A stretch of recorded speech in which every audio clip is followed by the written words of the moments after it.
তারা যেন কারণে অকারণে ওয়াকআউট না করে। সরকারি দলের প্রতি আহ্বান রইল তারা যেন বিরোধী দলকে অ্যাকোমোডেট করার চেষ্টা করে। সংসদে ওয়াকআউট করা বিরোধী দলের অধিকার। আমরা যখন বিরোধী দলে ছিলাম আমরা অনেক ওয়াকআউট করেছি। এটি একটি রাজনৈতিক চর্চা। তবে দীর্ঘস্থায়ী ওয়াকআউট বা দীর্ঘ সময় ধরে সংসদ বয়কট করলে গণতন্ত্র ক্ষতিগ্রস্ত হবে, জনগণ আবার তাদের অধিকার হারিয়ে ফেলবে। সুতরাং বিরোধী দলের প্রতি আমার আহ্বান রইল তারা যেন কারণে অকারণে ওয়াকআউট না করে। সরকারি দলের প্রতি আহ্বান রইল তারা যেন বিরোধী দলকে অ্যাকোমোডেট করার চেষ্টা করে, বিরোধী দলকে তাদের কাজ করার মতো সেই স্পেসটা যাতে তাদের দেয়, এবং বিশেষ করে যেসব দল স্বৈরশাসনের বিরুদ্ধে একত্রে রাজপথে আন্দোলন করেছে তারা যেন নিজেদের মধ্যে ঐক্য বজায় রাখে। না হলে আবার বিদেশে যারা পালিয়ে আছে তারা আবার ফিরে এসে এই দেশে আবার দুঃশাসন কায়েম করবে। সুতরাং নিজের রাজনৈতিক দলে ম্যানিফেস্টো বাস্তবায়ন করতে গিয়ে জনগণের অধিকার যাতে হরণ করা না হয় সে ব্যাপারে সরকার বিরোধী দল উভয় যত্নবান থাকবেন বলে আশা করি। গত 17টি বছর আমাদের জন্য আমাদের জীবনের মূল্যবান 17টি বছর কেড়ে নিয়েছে। 3টা জাতীয় সংসদ নির্বাচনে আমি অংশগ্রহণই করতে পারিনি।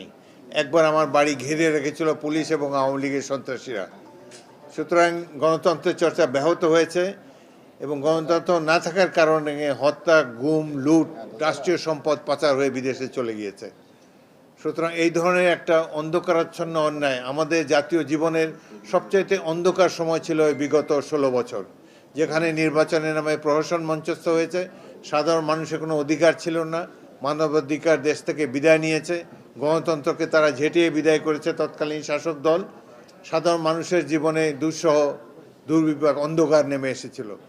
অবশেষে ছাত্র, তাদের অভিভাবকরা এবং রাজনৈতিক দলসমূহের আত্মদানের ফলে ত্যাগ তিতিক্ষার কারণে দেশে আবার গণতন্ত্র প্রতিষ্ঠিত হয়েছে। আমরা আশা করব গণতন্ত্র আর কোনোদিন হারিয়ে যাবে না।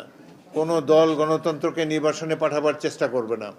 আমরা আশা করব সাধারণ মানুষের অধিকার যেন সবসময় প্রতিষ্ঠিত থাকে, গণতন্ত্র যেন বিরাজমান থাকে, জনগণ যাতে তাদের পছন্দের সরকার বেছে নিতে পারে তাদের ইচ্ছামতো, এই স্বাধীনতা যেন তাদের থাকে। আমাদের মানুষ রাজনীতি সচেতন, তারা কোনো স্বৈরশাসককে সহ্য করে না। গণতন্ত্র মানবাধিকারের প্রতি চির অনুগত বাংলাদেশের মানুষ তারা এখন আগের চাইতে অনেক বেশি সচেতন হয়েছে।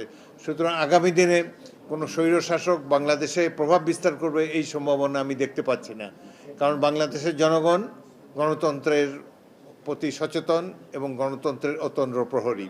আমাদের লক্ষ্য অর্থনৈতিক মুক্তি। এই দেশ ধীরে ধীরে সমৃদ্ধির পথে এগিয়ে যাবে।